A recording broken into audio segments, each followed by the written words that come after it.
Thank you so much for joining us today. My name is Jessica Hoffby. I'm the Director of Government Affairs here at WSNA.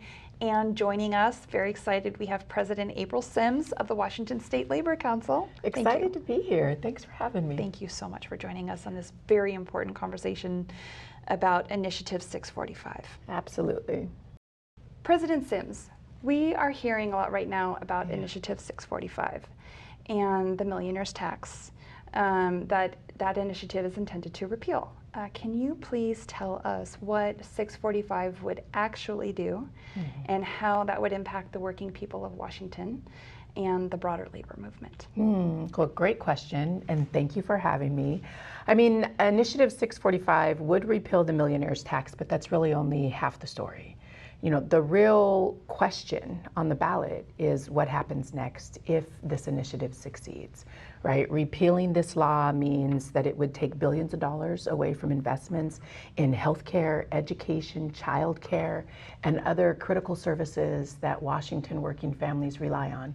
Services like unemployment and paid family medical leave. And it would put tax breaks for hundreds of thousands of Washington families and tens of thousands of small businesses at risk. That's why our campaign isn't asking folks to vote for a tax. We are asking them to vote no on a measure that would make healthcare more expensive, that would make life harder for working families, and that would push our state backwards. So, April, what do you think the consequence of passing this initiative would be? Well, I mean, the consequence of Initiative 645 is that it gives a tax break to people making more than $1 million a year, while putting enormous pressure on a system that is already struggling to meet the needs of our communities in Washington today. And we're talking about hedge fund millionaires like Brian Haywood and his millionaire buddies who are funding this initiative to give themselves a tax break. They are willing to spend millions of dollars on this initiative so that they can save money and not pay their fair share in Washington state. And working families are already dealing with higher costs for groceries, for housing, for healthcare, for education, for childcare. This initiative moves us in the wrong direction by making it harder to maintain the services that families and communities in Washington state rely on. And that's why there's such a broad coalition of healthcare workers and nurses, educators, unions, small businesses, other civic organizations and community advocates, all working to make sure that we defeat this initiative and that voters vote no on Initiative 645. So what would you say are the impacts, whether direct or indirect, that this initiative would have if passed on healthcare specifically?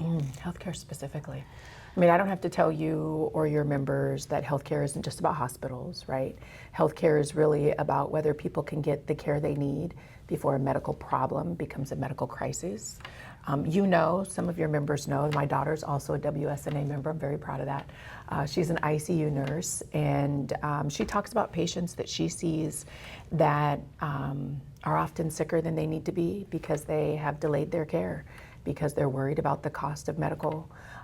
You know, she talks about young workers who ignore chest pain because they can't afford to take time off work to see a provider, and by the time they make it to the ICU, their chances of recovery are much slimmer and they're much sicker than they need to be. And healthcare workers understand something that the rest of us sometimes forget, which is that when people delay care because of costs, it actually ends up costing more. Everyone pays the price. Patients pay the price in terms of their health because they suffer more. Families experience more stress. Healthcare costs are higher, and providers carry a heavier burden, and that's why this initiative matters. Stable public investments help protect Medicaid. They strengthen our healthcare workforce because we can invest in education, which means we can, you know, train and educate more people that want to become healthcare workers and join the nursing field.